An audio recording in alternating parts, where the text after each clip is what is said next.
तो Aishwarya Rai Bachchan Panama papers leak मामले में पूरी तरह फंसती दिख रही हैं। अब ये मामला भले साल 2016 का है और साल 2004 में बेची गई कंपनियों को लेकर है, जिसमें ऐश्वर्या को तीसरे समन पर दिल्ली के ईडी दफ्तर पहुंचना पड़ा।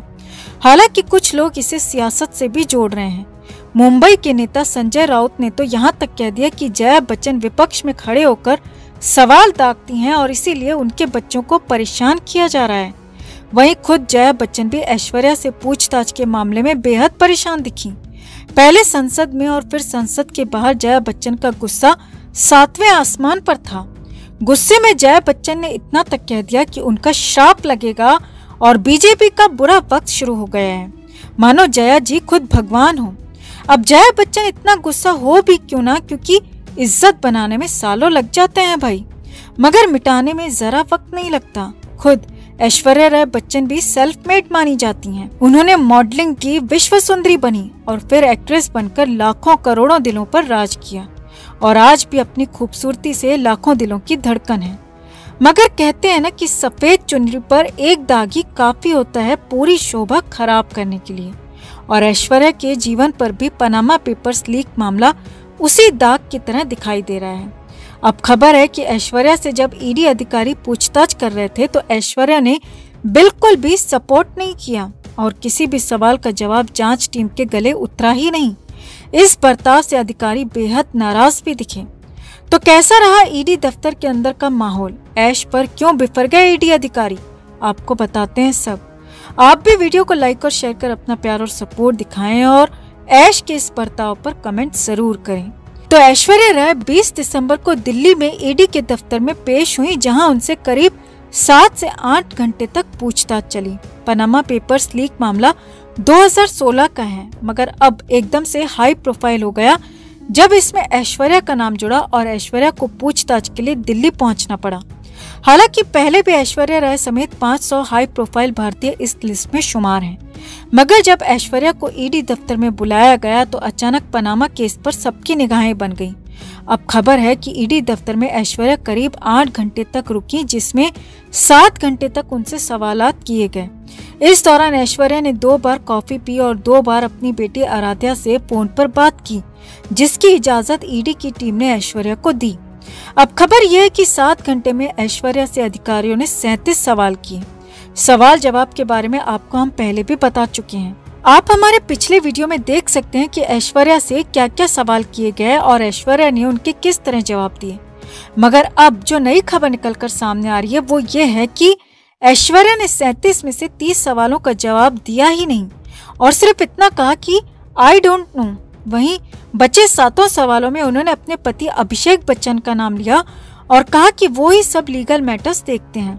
अब बार बार अभिषेक बच्चन का नाम सुनकर ईडी अधिकारियों का दिमाग खराब हो गया और वो गुस्से में झल्ला गए। जी हाँ, सूत्रों की माने तो ऐश्वर्या के ऐसे बर्ताव पर ईडी अधिकारी बेहद गुस्सा हो गए और ऐश्वर्या को फटकार भी दिया।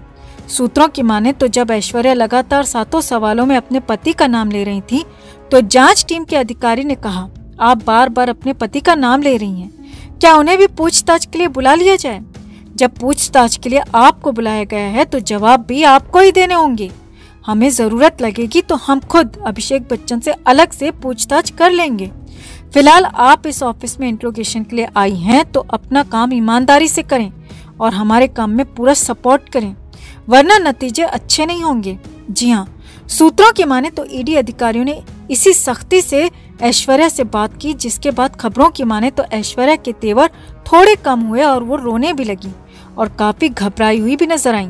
हालांकि इसके बाद अधिकारियों ने ऐश्वर्या को नाश्ता और चाय कॉफी के लिए फिर से पूछा, मगर इस बार ऐश्वर्या ने कुछ भी लेने से मना कर दिया और बस थोड़ा सा पानी पिया।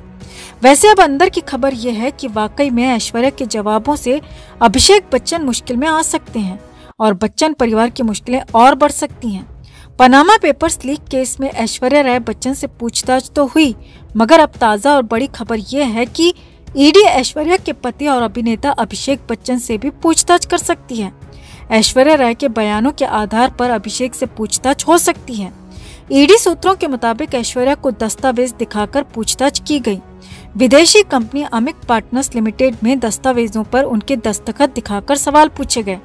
ऐश्वर्या से उनके विदेशी खातों पर भी सवाल जवाब किए गए और अब खबर यह है कि अभिषेक बच्चन से भी पूछताछ की जा सकती है। यहाँ आपको बता दें कि इस मामले में पहले भी एक बार अभिषेक बच्चन से पूछताछ हो चुकी है और अब ऐश्वर्या के बयानों के आधार पर फिर से एक बार अभिषेक बच्चन को ईडी का समन मिल सकता है और अभिषेक बच्चन को दिल्ली में आकर ईडी अधिकारियों के सवालों के जवाब देने पड़ सकते हैं। तो ऐश्वर्या के बयानों के आधार पर अभिषेक बच्चन भी मुश्किल में फंसते दिख रहे हैं। खैर, फिलहाल आप भी ऐश्वर्या राय के इस बर्ताव पर और जांच टीम की सख्ती पर क्या कहेंगे, कमेंट में आप भी जरूर बताएं और वीडियो को लाइक और शेयर कर अपना प्यार और सपोर्ट भी जरूर दिखाएं। तो बॉलीवुड के दिग्गज अभिनेता अमिताभ बच्चन की बहू और एक्ट्रेस ऐश्वर्या राय बच्चन सोमवार यानी कि 20 दिसंबर को ईडी के दफ्तर में पूछताछ के लिए हाजिर हुई। ईडी ने उन्हें पनामा पेपर्स केस में नोटिस जारी कर पेश होने के लिए कहा। इससे पहले भी उन्हें 2 बार नोटिस जारी किया गया था, लेकिन दोनों ही बार उन्होंने पेशी और पूछताछ दोनों से छूट मांग ली थी और उन्हें मिल भी गई थी, मगर तीसरी बार ऐसा नहीं हुआ। एजेंसी ने फॉरेन एक्सचेंज मैनेजमेंट एक्ट के तहत ऐश्वर्या के बयान दर्ज करने के लिए तीसरी बार ईडी के दफ्तर में समन देकर बुलाया और इस बार ईडी का लहजा बेहद सख्त था। दिल्ली में इंडिया गेट के पास ईडी का दफ्तर है और ईडी के दफ्तर में पेश हुई ऐश्वर्या राय ने कुछ दस्तावेज भी एजेंसी को सौंपे और ईडी के दफ्तर में करीब 7 से 8 घंटे तक ऐश्वर्या ने इंट्रोगेशन का सामना किया। अब इस दौरान खूब फिल्मी ड्रामा देखने को मिला।